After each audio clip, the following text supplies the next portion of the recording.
Hello प्यारे बच्चों, मैं हूं Kailash Sharma, one of the top physics faculty for IIT JEE Main and advance. बच्चों, जो भी बच्चे जेई मेन की प्रिपरेशन कर रहे हैं, बिट सेट की प्रिपरेशन कर रहे हैं, जेई एडवांस की प्रिपरेशन कर रहे हैं, इस तरीके के जितने भी एग्जाम है बच्चों, उनके कॉन्सेप्ट बिल्डिंग के लिए मैं कुछ वीडियोस आप लोगों के लिए, प्रैक्टिस सेशंस आप लोगों के लिए अपलोड कर रहा हूं। ये जो क्वेश्चन है बच्चों, ये जेई मेन के पीवाईक्यूज हैं और मोस्ट ज्यादातर जो क्वेश्चन है वो 2019 से पहले के पीवाईक्यूज है। ये क्वेश्चंस बच्चों आप लोगों के लिए बहुत जरूरी है, इनको सॉल्व करना है। इनके थ्रू कॉन्सेप्ट का जो रिवीजन होगा बच्चों, एक तो सबसे बड़ी बात ये कि मिक्स टाइप के क्वेश्चंस है, क्योंकि मैंने जेई मेन के पीवाईक्यूज उठाए, one of the best questions pick किए यहाँ पे, जिसमें आपको पीवाईक्यू तो एग्जैक्टली आपको आइडिया दे देता है ना बच्चों कि किस तरीके के क्वेश्चंस आप लोगों से इस चैप्टर के अंदर एक्सपेक्ट किए जा सकते हैं। इन क्वेश्चंस के थ्रू कॉन्सेप्ट बिल्डिंग करेंगे हम लोग। अगर आपको थ्योरी पढ़नी है तो वो बच्चों वो भी वीडियोस मैंने अपलोड कर रखे हैं।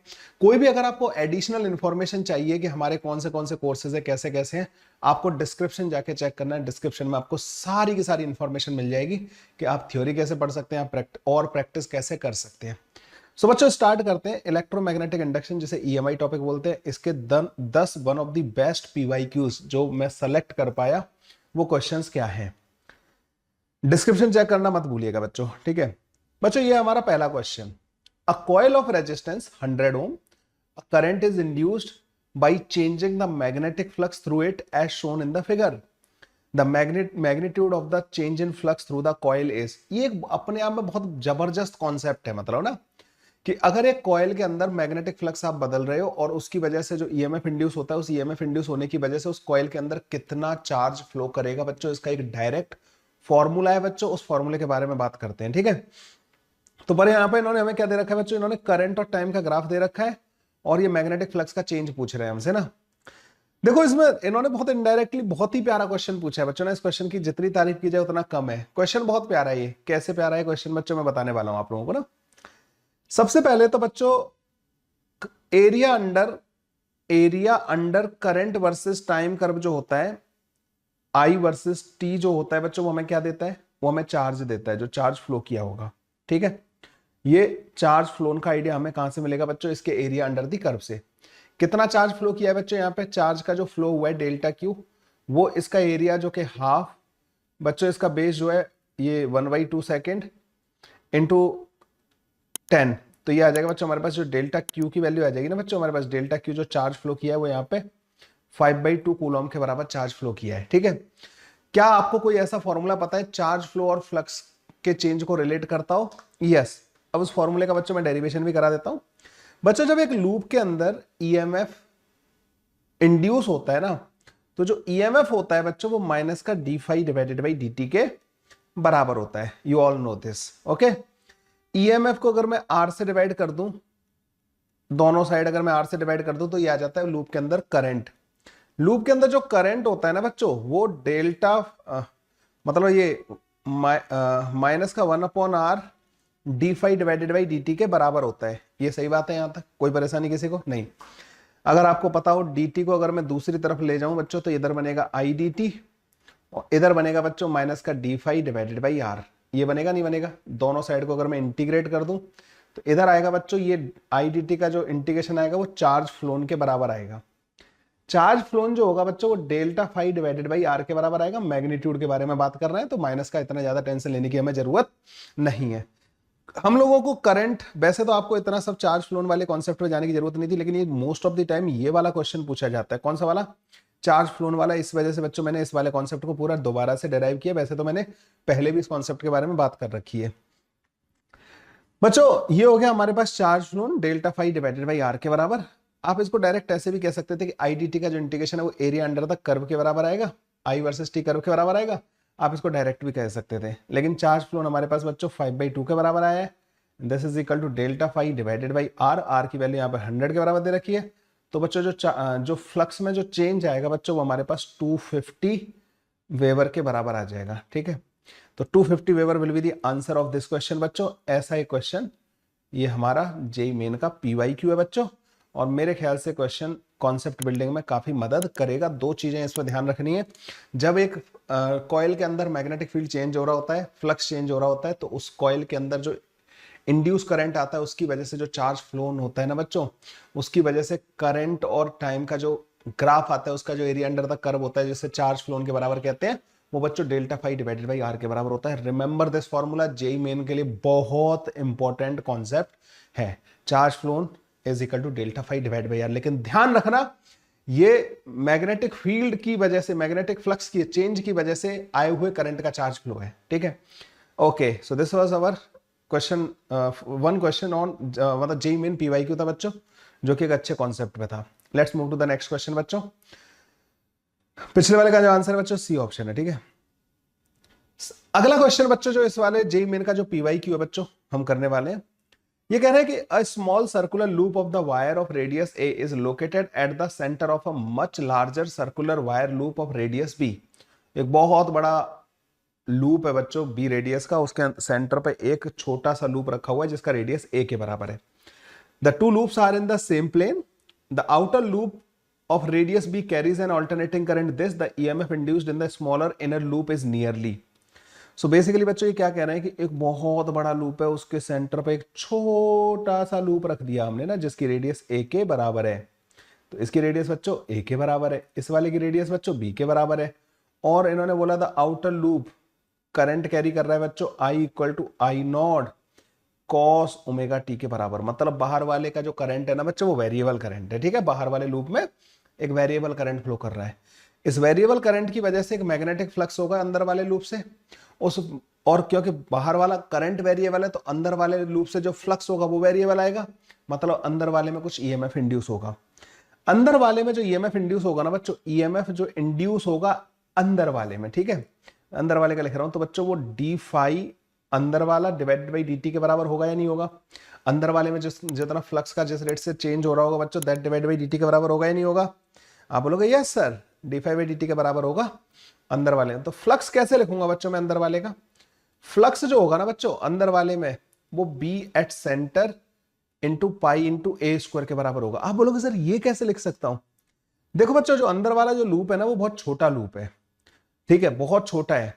तो जो बाहर वाले करंट की वजह से सेंटर पे मैग्नेटिक फील्ड आ रहा होगा, उसी मैग्नेटिक फील्ड को आप ऑलमोस्ट हर जगह पे कंसीडर कर सकते हो, क्योंकि इसका लूप का जो साइज है वो बहुत ही छोटा है। तो सेंटर वाले मैग्नेटिक फील्ड को ही आप जो है पूरे लूप के अंदर कंसीडर कर सकते हो। सेंटर पे मैग्नेटिक फील्ड आएगा कितना बच्चों? म्यू नॉट आई, आई की वैल्यू यहाँ पे आई नॉट कॉस ओमेगा टी दे रखी है, डिवाइडेड बाई 2r मतलब 2b के बराबर, ठीक है, ये आएगा। फ्लक्स जो आएगा ना बच्चों अंदर वाले से वो mu not I not divided by 2b into pi into A का स्क्वायर कॉस ओमेगा टी, ये आ गया बच्चों फ्लक्स जो अंदर वाले से आएगा। तो ईएमएफ जो आएगा बच्चों इस फ्लक्स के रेट ऑफ चेंज के बराबर होगा। इसको डिफरेंशिएट करना है, कॉस का डिफरेंशिएशन में से ओमेगा बाहर आ जाएगा और कॉस का साइन हो जाएगा, माइनस भी आ रहा होगा, माइनस माइनस यहाँ पे एडजस्ट हो जाएगा, यहाँ पे जो माइनस है ना वहां पे एडजस्ट हो जाएगा। तो it comes out to be mu naught into I pi into a square into omega divided by 2 into b sine omega t. This will be the answer of this question. उम्मीद करता हूं ये वाला question भी आपको बहुत पसंद आया होगा। वैसे ये क्वेश्चन बच्चों कोई नया नहीं है, म्यूचुअल इंडक्टेंस में इस वाले क्वेश्चन को बहुत बार डिस्कस किया जाता है इस तरीके के क्वेश्चन को। क्लियर है? तो ये क्वेश्चन बच्चों हमारा इस तरीके से सॉल्व हो जाएगा। ईएमएफ जो आ जाएगा यहाँ पे mu not I not pi A square omega sine omega T. Sign omega T वाले मैं दो देख पा रहा हूँ, एक ये वाला और एक ये वाला, नीचे 2b इस वाले में आ रहा है। तो C option will be the correct option बच्चों हमारा। C option is the correct option. Let me check कि आप लोग इसको क्लियरली देख पा रहे हो या नहीं देख पा रहे हो। लो ये एक और क्वेश्चन है बच्चों, बहुत ज्यादा रिपीट होने वाला क्वेश्चन है बच्चों, ये बहुत ही ज्यादा रिपीट होता रहता है ये वाला क्वेश्चन बच्चों। तो आप लोगों को इस क्वेश्चन को तो तैयार कर ही लेना है। कैसे किया मैंने, ध्यान रखोगे इस चीज का। बड़ा लूप है, छोटे लूप के अंदर जो मैग्नेटिक फील्ड होगा वो हम ऑलमोस्ट यूनिफॉर्म कंसीडर कर लेंगे। सेंटर वाले मैग्नेटिक फील्ड को ही पूरे लूप के अंदर मैग्नेटिक फील्ड मान लेंगे। Let's move to the next question बच्चों। At the center of a fixed large circular coil of radius r, a much smaller circular coil of radius small r is placed. Almost similar type का question, अभी जैसे हमने किया ना पिछला वाला वैसे क्वेश्चन है। The two coils are concentric and are in the same plane. The larger coil carries a current of capital I. The smaller coil is set to rotate with a constant angular velocity. अरे वाह! Omega about an axis along their common diameter. Calculate the EMF induced in the smaller coil after a time t of its start of rotation. क्या खतरनाक बना दिया मतलब ना इस वाले क्वेश्चन को। ज्यादा कुछ नहीं बच्चों, इसमें ज्यादा टेंशन लेने की जरूरत नहीं है। एक बड़ा जो है सर्कुलर कॉइल है, ठीक है, जो कि आई करंट कैरी कर रहा है। अभी अगर मान लो ऐसे आई करंट कैरी कर रहा है तो इसके अंदर हर जगह पे मैग्नेटिक फील्ड आएगा, ऐसे सेंटर पे अंदर की तरफ आएगा। अगर मैं सेंटर पे मैग्नेटिक फील्ड लिखूं तो mu not I divided by 2 into capital R के बराबर बच्चों मैग्नेटिक फील्ड आ जाएगा इसके सेंटर पे, ठीक है। अब इन्होंने इसके सेंटर पे एक छोटा सा लूप रख दिया है, छोटा लूप। ये लूप इतना छोटा है बच्चों कि आप इस लूप के अंदर पूरे के अंदर मैग्नेटिक फील्ड यूनिफॉर्म मान सकते हो। जो सेंटर पे मैग्नेटिक फील्ड आ रहा है ना, वही मैग्नेटिक फील्ड आप इस पूरे लूप के अंदर कंसीडर कर सकते हो, ठीक है।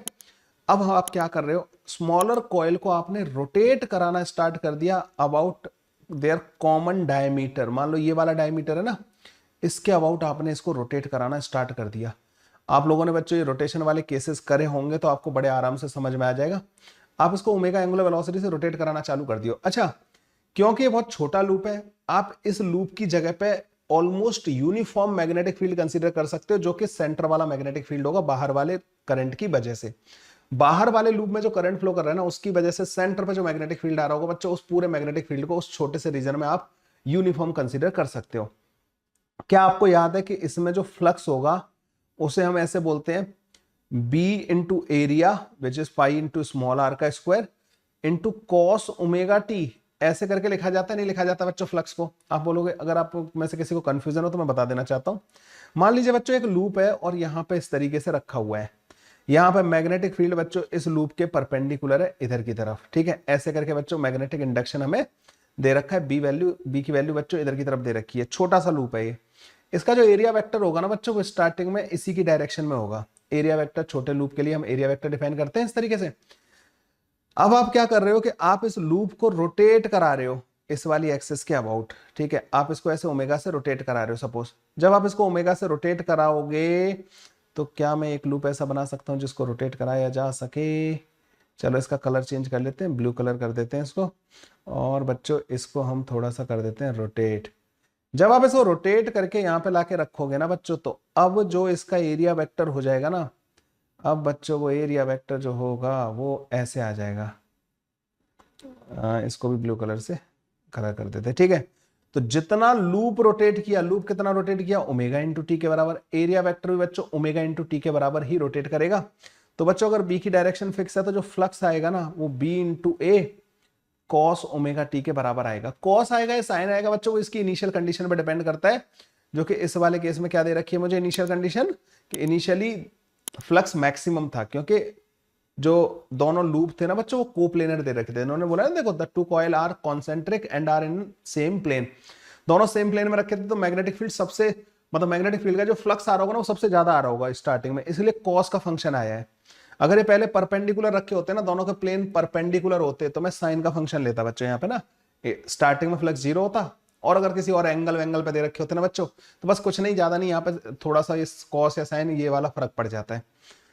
तो मेरे ख्याल से आप लोगों को ये तो समझ में आ गया होगा कि सर ने ये b into pi r square into cos omega t क्यों लिखा। b की भी वैल्यू रख देते हैं बच्चों, mu not I pi R का square cos omega T divided by 2r। लो जी, ये आ गया बच्चों हमारे पास फ्लक्स।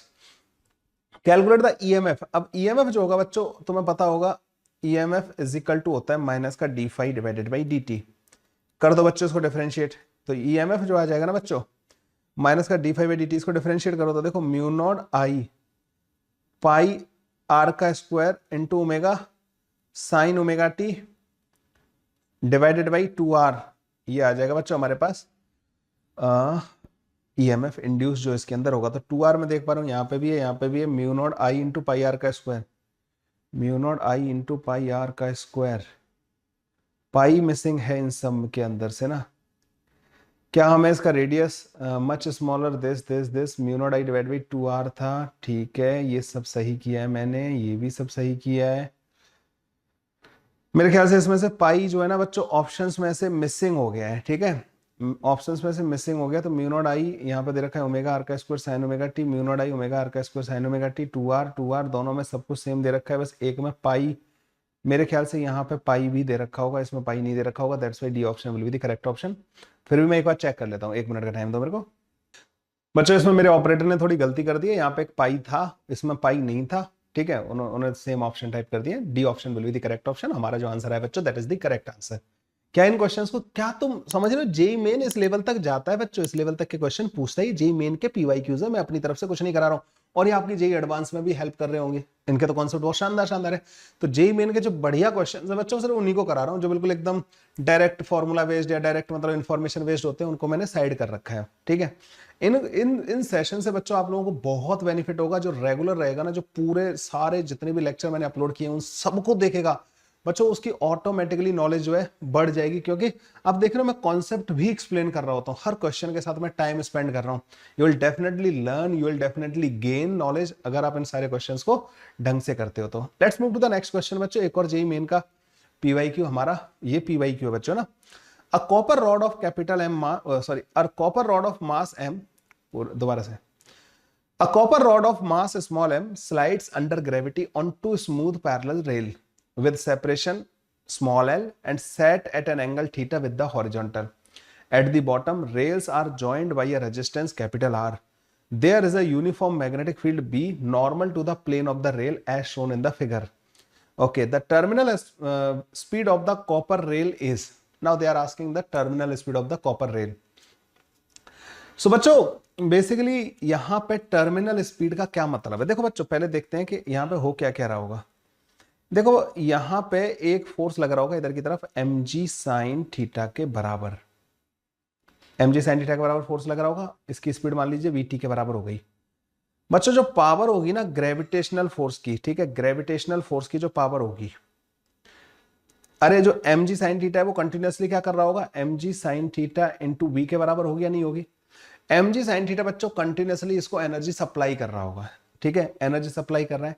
जब टर्मिनल स्पीड आ जाती है ना बच्चों, टर्मिनल स्पीड का मतलब ये होता है कि ये जो टर्मिनल स्पीड है ना ये कांस्टेंट होगी, मतलब ना अब इसका चेंज नहीं हो रहा है।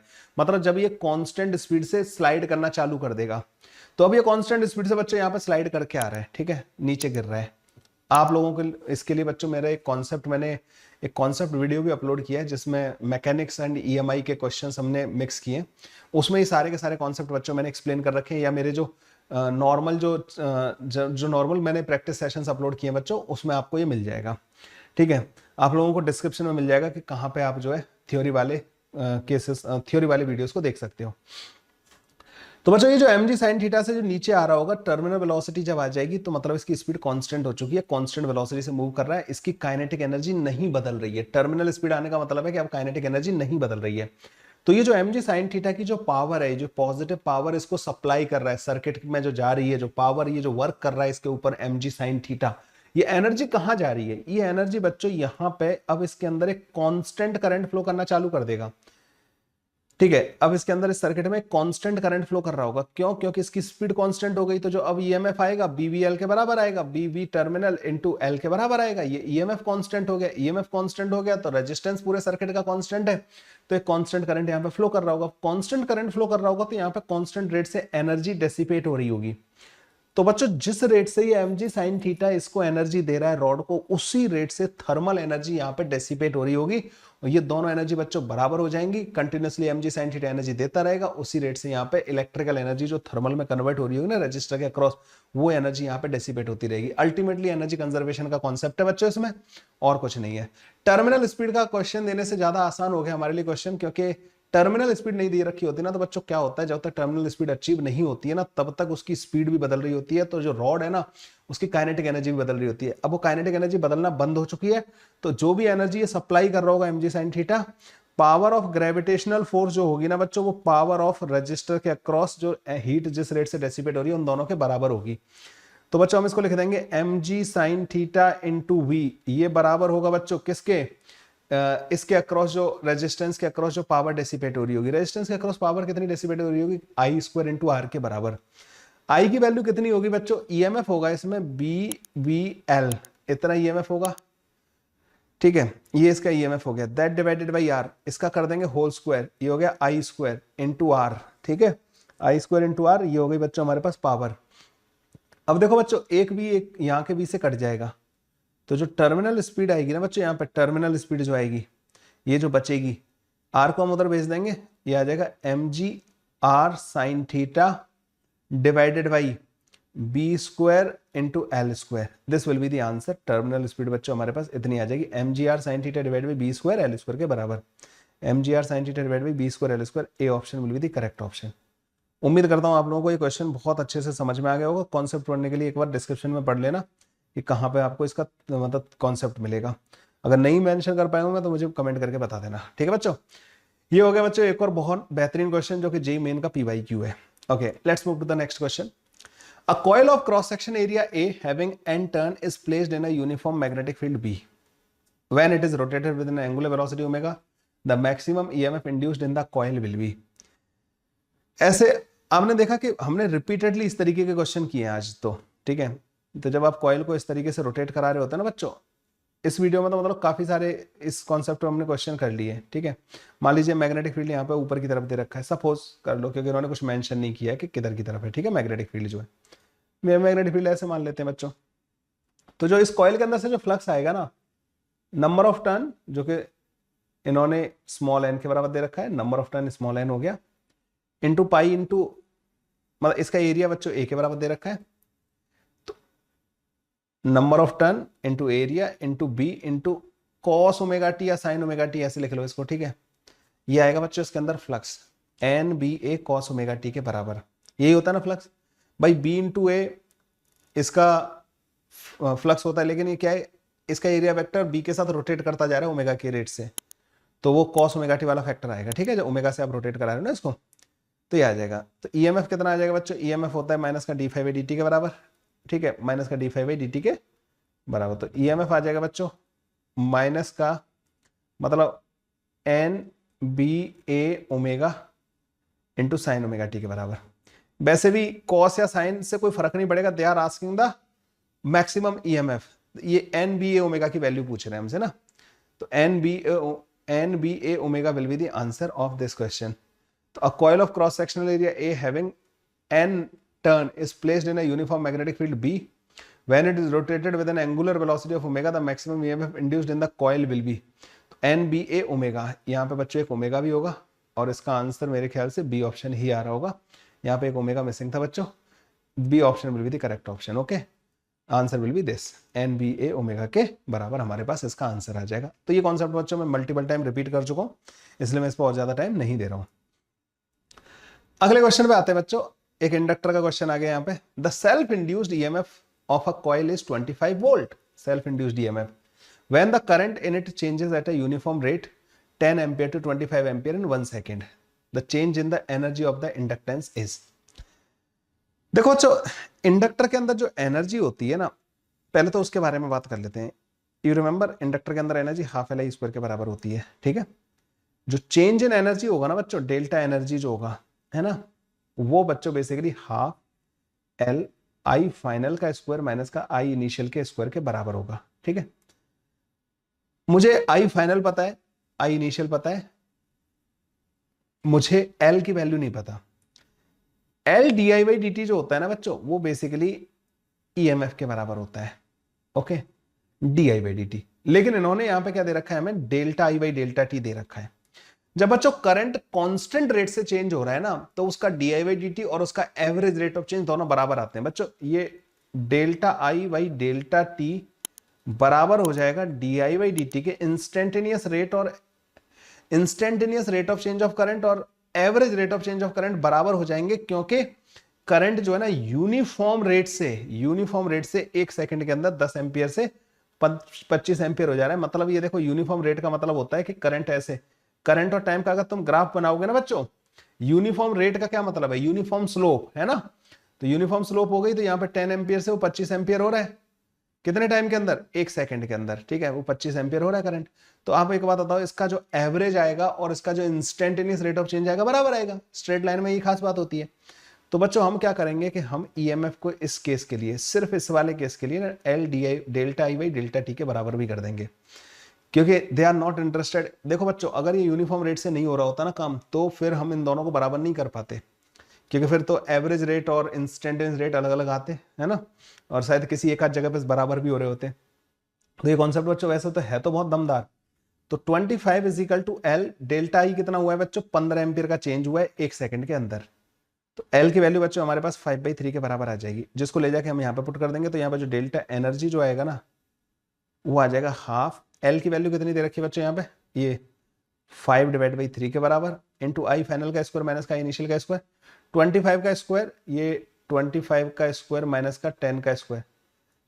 क्या आपको पता है कि इसकी वैल्यू जो आएगी 25 माइनस का 10, ए स्क्वायर माइनस का बी स्क्वायर वाला फॉर्मूला लगा दो। तो 25 माइनस का 10 15 के बराबर आ जाएगा, 25 प्लस का 10 बच्चों 35 के बराबर आ जाएगा। 3 से बच्चों ये कटेगा 5 टाइम्स, एंड बच्चों यहाँ पे हमारे पास आ जाएगा 25 पंजे 125, 75 और 12 87 डिवाइडेड बाई 2, और ये आ जाएगा बच्चों शायद 437.5 जूल के बराबर। ए ऑप्शन शायद इसका करेक्ट ऑप्शन आ रहा होगा। ठीक है, चेक कर लेते हैं बच्चों। Yes, A option is the correct option. ऐसे करके बच्चों क्वेश्चन सॉल्व हो जाएगा। ठीक है, बढ़िया क्वेश्चन था और इन्होंने अच्छे से इसको फ्रेम भी किया था। Let's move to the next question बच्चों। ये और अच्छा क्वेश्चन आ गया था, बहुत मतलब इसको तो मैं कहूंगा, मुझे लगता है कि ये काफी डिफिकल्ट क्वेश्चन था फॉर जेई मेन के पॉइंट ऑफ व्यू से। जेई मेन के पॉइंट ऑफ व्यू से बच्चों काफी डिफिकल्ट क्वेश्चन था ये वाला ना, लेकिन मैं आपको सारे डिफिकल्ट क्वेश्चन इजी करवा दूंगा। अब थ्योरी पढ़नी पड़ेगी बच्चों आपको इसके लिए ना, जो मैंने जो कॉन्सेप्चुअल मतलब मैंने कॉन्सेप्ट्स के वीडियो अलग बना रखे हैं बच्चों ना, उनको और इनको अगर मिक्स करके करोगे यू विल डेफिनेटली लर्न।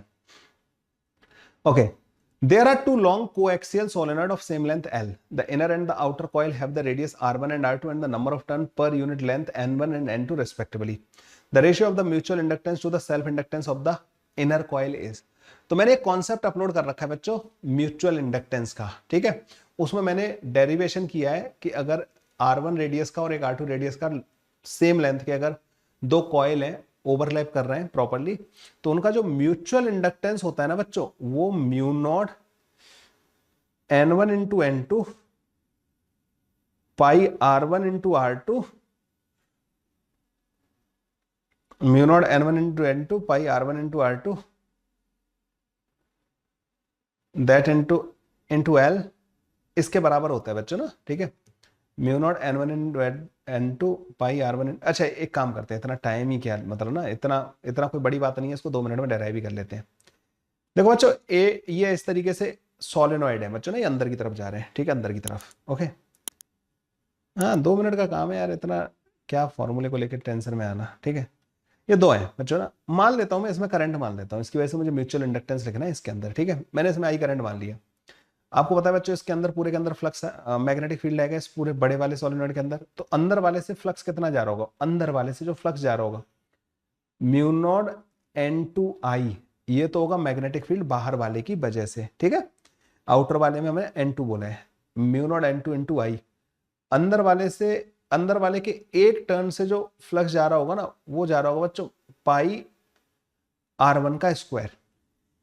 इतना फ्लक्स जा रहा होगा बच्चों अंदर वाले के एक टर्न से। ठीक है, पाई R1 का स्क्वायर, और उसके नंबर ऑफ टर्न कितने बच्चों, उस अंदर वाले में नंबर ऑफ टर्न दे रखे हैं N1 इंटू L के बराबर। N1 इंटू L के बराबर टोटल नंबर ऑफ टर्न आ जाएंगे अंदर वाले में। ठीक है, ये आएगा बच्चों हमारे पास, ये गलत लिख दिया मैंने ना यहाँ पे जो है ना, ये फॉर्मूला गलत लिखा है, इसलिए तो मैंने डेरिवेशन कर लिया 2 मिनट में ना ये। तो बच्चों फ्लक्स जो अंदर वाले से आता है ना फाई एन जो आता है वो mu naught N1 into N2 पाई आई R1 का स्क्वायर इंटू L के बराबर आता है। और अंदर वाले से जो फ्लक्स है दैट डिवाइडेड बाई बाहर वाले का करंट, ये होता है म्यूचुअल इंडक्टेंस। तो जो म्यूचुअल इंडक्टेंस की वैल्यू आ रही है ना बच्चों mu naught N1 into N2 pi R1 का स्क्वायर इंटू L के बराबर आ रही है बच्चों ना। ठीक है, ये म्यूचुअल इंडक्टेंस की वैल्यू आ गई इस कॉम्बिनेशन की। कैसे करते हैं म्यूचुअल इंडक्टेंस, म्यूचुअल इंडक्टेंस का अगर कॉन्सेप्ट आपको नहीं आता तो मैं बता दूं, एक बाहर वाले कॉइल की वजह से अंदर वाले से फ्लक्स पता कर लो, अंदर वाले से फ्लक्स जो आए उसको बाहर वाले के करंट से डिवाइड कर दो, म्यूचुअल इंडक्टेंस आ जाएगा। एक चीज का ध्यान रखना, यहाँ पे जो नंबर ऑफ टर्न होते हैं ना वो भी इंपॉर्टेंट रोल प्ले करता है। जब फ्लक्स कैलकुलेट करो तो एक टर्न से पता करना और फिर जितने नंबर ऑफ टर्न हो उससे मल्टीप्लाई कर देना। जैसे मैंने यहाँ पे N1 इंटू L से मल्टीप्लाई किया। आप बोलोगे सर N1 इंटू L कैसे पता किया? N1 जो है यूनिट लेंथ में नंबर ऑफ टर्न है, इस अंदर वाले में यूनिट लेंथ में नंबर ऑफ टर्न N1 दे रखे हैं, तो इसकी L लेंथ में कितने टर्न आएंगे N1 इंटू L के बराबर। ठीक है, तो ये आ गया बच्चों मेरे पास mutual inductance. Now they are saying that the ratio of the mutual inductance to the self inductance of the inner coil, जो सेल्फ इंडक्टेंस होता है ना बच्चों वो म्यू नॉट इंटू N1 का स्क्वायर, ये हो गया mutual inductance per unit volume into pi R1 का स्क्वायर इंटू L। ये वॉल्यूम से अंदर वाले के वॉल्यूम से मैंने मल्टीप्लाई कर दिया, तो ये सेल्फ इंडक्टेंस आ गया बच्चों अंदर वाले का। ये भी बच्चों सब डेरिवेशन मैंने कॉन्सेप्ट में करवा रखे हैं, ठीक है। मैंने बेसिकली आप लोगों के लिए कुछ छोड़ा ही नहीं है। Conceptual video, practice video and your practice is done. और बहुत आलतू फालतू की चीज को हमने एलिमिनेट कर दिया है, ठीक है। ये सेल्फ इंडक्टेंस हो गया बच्चों, ये म्यूचुअल इंडक्टेंस हो गया। तो M divided by L of inner वाला, तो mu naught N1 N2 pi R1 का square into L divided by mu naught N1 का स्क्वायर पाई R1 का square into L, and this comes out to be N2 divided by N1। Answer बच्चों हमारे पास N2 divided by N1 के बराबर आ जाएगा। लेकिन इस लेवल का क्वेश्चन जेई मेन में पूछा जाना मतलब बड़े काबिल तारीफ है कि ये जेई मेन वाले मतलब इस लेवल के क्वेश्चंस पूछते थे, क्योंकि म्यूचुअल इंडक्टेंस और ये सेल्फ इंडक्टेंस दो सारे कॉन्सेप्ट इन्होंने आपके क्लियर मतलब चेक कर लिए। तो ये क्वेश्चंस बच्चों बढ़िया है, मतलब आप लोगों को दोनों के लिए एग्जाम के लिए तैयार करेंगे। Let's move to the next question. अच्छा, इसका आंसर बच्चों डी वाला है, ठीक है। Let's move to the next question बच्चों। In the circuit shown the switch S1 is closed at time t equal to 0 and the switch S2 is kept open at some later time t naught। नहीं, इन्होंने बोला है कि circuit में S1 को close कर दिया t इक्वल टू 0 पे, S1 को इस वाले को क्लोज कर दिया t इक्वल टू 0 पे। तो बच्चों ये एक RL सर्किट बन जाएगा जिसमें करंट का ग्रोथ हो रहा होगा, और आपको पता है वो करंट का ग्रोथ वाला जो फंक्शन क्या बनता है। तो यहाँ पे बच्चों क्या हो रहा होगा, टाइम और करंट। तो जब स्टार्टिंग में करंट जो है ना वो E divided by R 1 minus का E की पावर माइनस का T बाई टाउ ऐसे चल रहा होगा बच्चों, करंट यहाँ से बढ़ता जा रहा होगा, ठीक है। At some time later T naught, किसी T नॉट टाइम पे स्विच S1 को ओपन कर दिया और S2 को क्लोज कर दिया। इसको ओपन कर दिया मतलब इस सर्किट को ब्रेक कर दिया और इसको क्लोज कर दिया, मतलब अब आप इसका डिके करवा रहे हो करंट का ना, जितना आ चुका है इंडक्टर के अंदर अब वो डिके करेगा, ठीक है। तो इसका जो ग्राफ बनेगा ना बच्चों, पहले तो अगर आप इसको ऐसे ही छोड़ देते ना तो बच्चों ये ग्राफ ऐसे जाता, ठीक है। लेकिन आपने क्या कर दिया, किसी टी टाइम पे आपने टी टाइम तक करंट बढ़ने दिया, फिर उसके बाद क्या करा रहे हो आप, डिके करा रहे हो। तो डिके तो बच्चों इस तरीके से होता है ना, करंट का डिके। ऐसा कोई ग्राफ जो बन रहा होगा बच्चों, that will be our answer. D option is their correct option. तो करंट का डिके और ग्रोथ दोनों का ग्राफ एक साथ बनवा दिया आप लोगों से इन्होंने ना। बढ़िया क्वेश्चंस, बहुत बढ़िया है ना, पीवाईक्यूज इनको कराने में मजा भी आ रहा है वैसे ना। आजा बच्चों अगले वाले क्वेश्चन पे आ जाते हैं। In the figure shown, a circuit contains two identical resistors with resistance R is equal to 5 ohm and an inductance of L is equal to 2 millihenry. An ideal battery of 15 volt is connected in the circuit. Okay, what will be the current through the battery after a long after the switch is closed? बच्चों current through the battery पूछ रहे हैं बहुत लंबे time के बाद, बहुत easy सा क्वेश्चन है बच्चों। आप लोगों को ये पता है कि अगर एक इंडक्टर में इनिशियली जीरो करंट था तो उसमें t इक्वल टू 0 पे करंट जो होता है वो जीरो ही रहता है, उसको एक ओपन सर्किट की तरह ट्रीट किया जाता है। और आफ्टर वेरी लॉन्ग टाइम बच्चों इंडक्टर को शॉर्ट सर्किट की तरह ट्रीट किया जाता है। अब उसके अक्रॉस कोई पोटेंशियल डिफरेंस नहीं आता क्योंकि उसमें कांस्टेंट करंट फ्लो कर रहा होता है। तो इन्होंने बोला है कि जब स्विच को क्लोज कर दिया और बहुत लंबे टाइम बाद ही हम लोगों से बात कर रहे हैं, मतलब हम इंडक्टर को क्या कर देंगे, शॉर्ट कर देंगे। अब ये दोनों रजिस्टर जो है बच्चों पैरेलल में हो गए, इनका इक्विवेलेंट आर इक्विवेलेंट क्या आएगा इसका after very long time, r equivalent R/2 के बराबर आएगा। t टेंडिंग टू इन्फिनिटी पे इंडक्टर को क्या करते हैं बच्चों, शॉर्ट कर देते हैं। इसको ध्यान में रखना, इंडक्टर को हम शॉर्ट कर देते हैं, ठीक है, उसकी जगह पे एक वायर लगा देते हैं। तो अब तो प्योरली रेजिस्टिव सर्किट बन गया, तो आर इक्विवेलेंट इसका R/2 के बराबर हो जाएगा। तो यहां से जो करंट जा रहा होगा ना बच्चों, आई की वैल्यू जो होगी वो E डिवाइडेड बाई R/2 के बराबर होगी, मतलब 2E डिवाइडेड बाई R के बराबर होगी। E की वैल्यू उन्होंने कितनी दे रखी है बच्चों, 15 वोल्ट डिवाइडेड बाई R 5 के बराबर दे रखा है। तो आई की वैल्यू बच्चों यहाँ पे 6 एम्पियर के बराबर आ जाएगी। इजी पीजी क्वेश्चन था बच्चों ये वाला ना।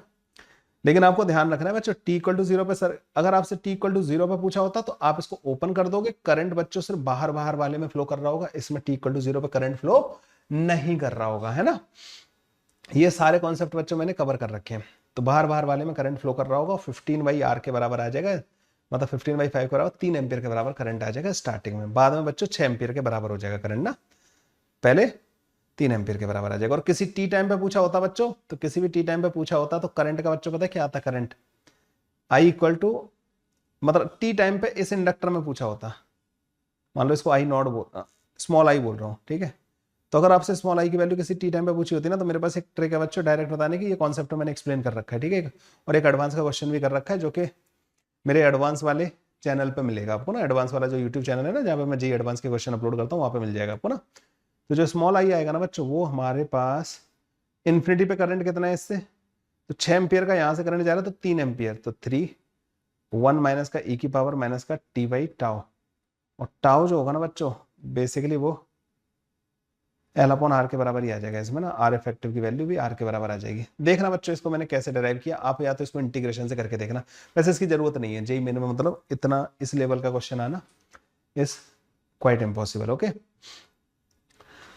बच्चों, अगला क्वेश्चन, एक और क्वेश्चन करते हैं यहाँ पे।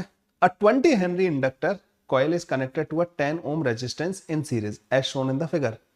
The time at which the rate of dissipation of the energy joules heat across the resistor is equal to the rate at which magnetic energy is being stored in the inductor. ये कह रहे हैं कि इस register के across जो heat का loss हो रहा होगा, रेट मतलब रेट, ये जो पावर है ना बच्चों, ये आई स्क्वायर आर, ये आई स्क्वायर आर इसके अक्रॉस जिस रेट से एनर्जी स्टोर हो रही है उसके बराबर होगा। अच्छा, इंडक्टर की पावर कैसे लिखेंगे, इंडक्टर में बच्चों करंट ऐसे आ रहा होगा, ये L D I by D T के बराबर होगा पोटेंशियल डिफरेंस, और करंट मान लो आई के बराबर है, तो इंडक्टर की जो पावर होगी ना बच्चों, वो पोटेंशियल डिफरेंस उसके across L D I by D T into I के बराबर होगा या नहीं होगा, आप बोलोगे यस सर। और रजिस्टर की जो पावर होती है बच्चों वो आई स्क्वायर आर के बराबर होती है, ठीक है। तो ये कह रहे हैं कि आपको वो बताना है, टाइम बताना है जब ये दोनों बराबर हो जाएंगे, ये दोनों बराबर हो जाएंगे, मतलब आई स्क्वायर आर जो है L into I D I by D T के बराबर हो जाएगा, ठीक है। अच्छा, आई का क्या फंक्शन होता है बच्चों, इसमें आई का फंक्शन होता है ई बाई आर, 1 माइनस का ई की पावर माइनस का T by tau. D I by D T कितना आ जाएगा बच्चों, यहाँ से हमारे पास D I by D T जो आ जाएगा ना, वो ई बाई आर माइनस तो रहेगा 1 का डिफरेंशिएशन 0 हो जाएगा यहाँ पे बच्चों, फिर हमारे पास आएगा जो D I by D T है ना, यहाँ पे बचेगा हमारे पास 1 अपॉन टाउ कॉमन आ रहा होगा, तो आर अपॉन एल ई की पावर माइनस का टी बाई टाउ। ओके, ये D I by D T आ गया बच्चों हमारे पास, इसको काट देंगे इससे। अब इनको वैल्यूज को लाके यहाँ पे पुट करो बच्चों, एक तो आई पहले उड़ा दो। अब यहाँ पे बच्चों I into R L D I by D T के बराबर आ गया, एक तरीके से ना, I into R L D I by D T के बराबर आ गया। अच्छा, मैं ऐसे भी कह सकता था रजिस्टर के अक्रॉस पोटेंशियल डिफरेंस जब इंडक्टर के अक्रॉस के पोटेंशियल डिफरेंस के बराबर हो जाएगा। अरे ये ज्यादा अच्छा बन गया। अच्छा, आप बोलोगे सर ये कैसे कर दिया आपने, आप ये बताओ बच्चों कि रजिस्टर के अक्रॉस पावर क्या होती है, रजिस्टर के across potential difference into current.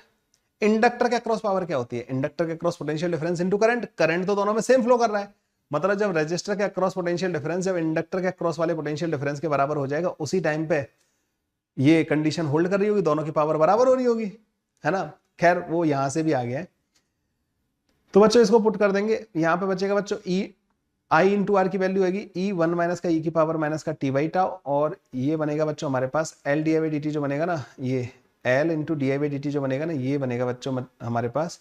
अच्छा, एक माइनस माइनस ये भी हट जाएगा, क्योंकि यहाँ से जब इसका डिफरेंशिएशन करोगे ना, तो माइनस का 1 अपॉन टाउ आ रहा होगा, यहाँ पे माइनस आ रहा होगा, तो ये बन जाएगा बच्चों ई की पावर माइनस का टी बाई टाउ के बराबर।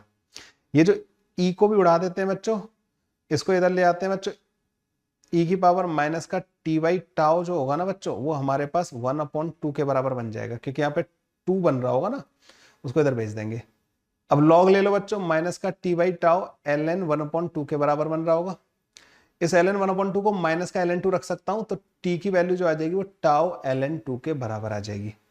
टाउ की वैल्यू बच्चों एल अपॉन आर के बराबर होती है, एल की वैल्यू 20 हेनरी दे रखी है, आर की वैल्यू 10 दे रखी है, तो बच्चों टी की वैल्यू 2ln2 के बराबर आ जाएगी, and this should be our answer.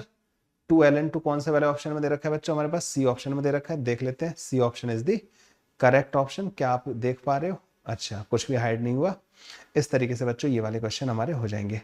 ये बच्चों सिर्फ 10 क्वेश्चन थे ईएमआई के, one of the best questions मैंने सेलेक्ट किए पीवाईक्यूज में से, जो कि most of the questions were 2019 और 20 से पहले वाले। अब एक और सेट ऑफ क्वेश्चन बच्चों में ऐसे ही अपलोड करूंगा, उम्मीद, देखो ये तुम सीख तो रहे हो, अगर इन क्वेश्चंस को आपने सीखा यहां तक किया, रिवीजन तो तुम्हारा पूरे चैप्टर का हो रहा है, और ऐसे ही रिवीजन करना होता है आपको ना, इन क्वेश्चंस का रिवीजन आपको ऐसे ही करना होगा, तब जाके आप लोग जो है अपना जो एक अच्छा स्कोर लाने का सपना है वो पूरा कर पाएंगे। सो बच्चों मेरे साथ जुड़े रहिए, चाहे जिस भी तरीके से आप जुड़े हुए हैं, चाहे मेरे चैनल से जुड़े हुए हैं, चाहे आप मेरे इस कोर्स को परचेज करके देख रहे हैं, जैसे भी देख रहे हैं बच्चों, जुड़े रहिए, बहुत कुछ सीखने को मिलेगा मेरे साथ।